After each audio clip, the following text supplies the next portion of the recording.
Signore, fa di me uno strumento della tua pace. Dove è odio, fa che io porti amore.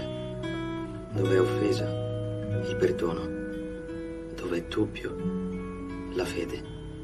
Dove è disperazione, la speranza. Dove è tenebra, la luce. Dove è tristezza, la gioia.